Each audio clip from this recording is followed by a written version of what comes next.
ملእختي يهودا باريا يسوس كريستوس حاو يعقوبن نابتم تصوعات بإግዚአብሔር أبونا فقراتن نيسوس كريستوس استحلون محرتن سلامن فقرن يبزحلكم أتم فقراتي بزعبا حبرة مدحنا بخلو قنقات كتصحفلكم مس دليخو بتا حانسا أن قدسات التوهبت امنت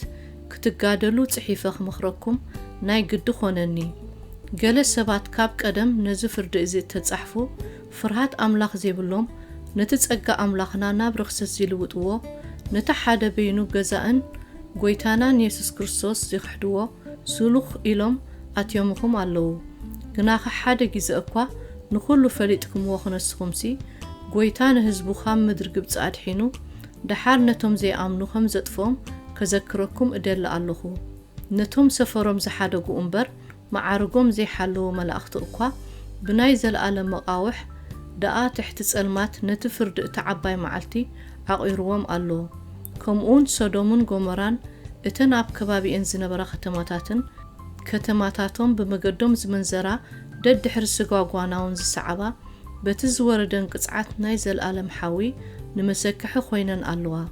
مس نايزخ آزياتهم كمو جيروم بحلموم نسقاهم يركسوو نقويتنت يقاللو نمعارقات كبرون يتصرفو اللو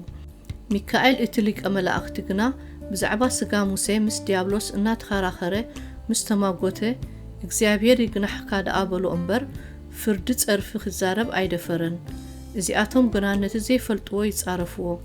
በቲ በባህሪዮም ከምቶም አእምሮ ዘይብሎም እንስሳታት ገይሮም ዝፈልጥዎ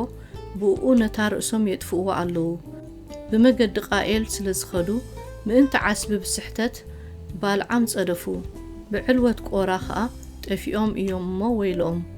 እዚአቶም ብዘይ ፍርሃት ምሳኻትኩም እናበልዑ ንርእሶም ዝጓስዩ ኣብትናይ ፍቅር ማኣድኹም ጽያቕቶ እዮም ንፋስ ኒው ነጆው ዝደፍኦ ማይ ዘይብሉ ደበና ዘይፈርያ ክልተ ሰዕ ዝሞታ ካብ ሱረን እተመንቆሳ ኣዋም ሓጋይ ነቲ ነውሩ ርእሶም ዝዕርፍዎ ብርቱዓት ማዕበል ባሕሪ ብርግርግ ዝብሉ ኸዋኽብቲ እዮም ነዚኣቶም ግብ ዝበለ ጸልማት ንዘለኣለም ተዓቑሩሎም ኣሎ ሄኖክ እቲ ሳብዓይ ካብ ኣዳም ነዚኣቶም እንሆ ጎይታ ንኹላቶም ክፈርዶም ኢሉ ምስ ኣላፋት ቅዱሳቱ መጽዩ ኣሎ ነቶም ፍርሃት እግዚአብሔር ዘይብሎም ኩላቶም ድማ ብዛዕባ እቲ ዝገበርዎ ኩሉ እኩይ ግብርን ብዛዕባ እቲ ሓጣንን ገፋዕትን ብዛዕባኡ ተዛርብዎ ዘበለ ኩሉ ዘረባ ድርቅናን ይቐጽዖም እዩ ኢሉ ተነበየሎም እዚኣቶም ምዕዘምዘምቲ ንዕድሎም ዝነቕፉ ከም ፍትፈቶም ዝመላለሱ እዮም ኣፎም ቃል ትዕቢት ይዛረብ ምእንቲ ጥቕሚ ርእሶም ከዓ ንገጽ ሰብ ይንእዱ ንስኻትኩም ግና ኣቶም ፍቁራተይ ነቲ እቶም ሐዋርያት ጎይታና ኢየሱስ ክርስቶስ ኣብቲ ድሕራይ ዘመን ብእኩይ ፍትወቶም ዝመላለሱ